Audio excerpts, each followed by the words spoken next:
Well, here's the June Liberty Lake wildlife update. We had a cougar go by the cameras a couple days ago, and I even caught him on my ground mounted otter camera. I put this on the ground so I could image I get a close up of the river otters going by. And the biggest surprise of running the trail camera up there on the mountain has been how much activity from river otters overlanding I've been able to get. So I mounted the camera at the ground, and I did finally get a close-up of a couple of the pups going by. And it's coming up here pretty quick. There they go. And I'm hoping to get them coming down the hill as well, since they use this route so often. So, what is the travel plan of the otters? My cameras are located at this location here, which is about 800 feet above the surface of Liberty Lake. For some scale, it's about a mile from the marshlands of Liberty Lake to the cameras, and from my cameras to the inlet is about 2.5 miles. The top of Quinamos Ridge is about 1,200 feet above the lake, so the otters apparently are climbing from somewhere in this area up past the cameras where I imaged them, and then they go over the top of Quinamos Ridge. So that's a climb well over 1,000 feet from the lake.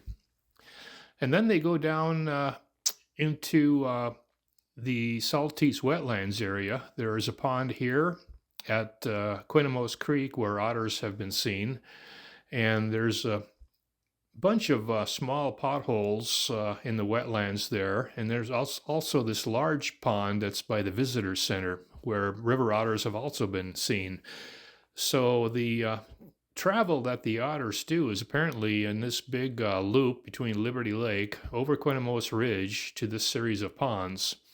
Now, I don't know how many otters there are, but there must be quite a few since I've imaged them now, I think 15 or 16 times going past my camera, and they might have other routes as well.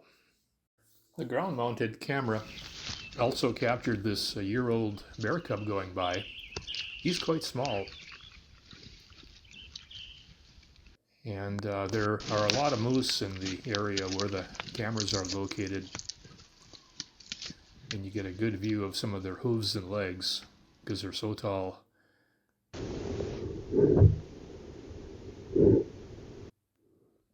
Several of the animals that went by had to take a sniff at the camera, including the moose and a deer coming up.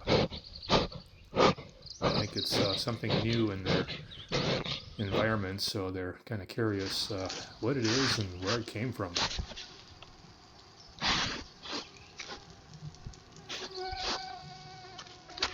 This pygmy owl is smaller than a robin, and he's been hanging out around the cameras for a couple months now.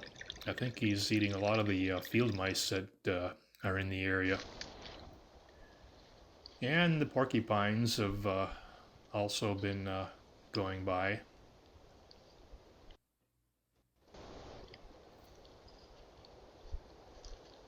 There's been a lot of activity around the cameras in the last month.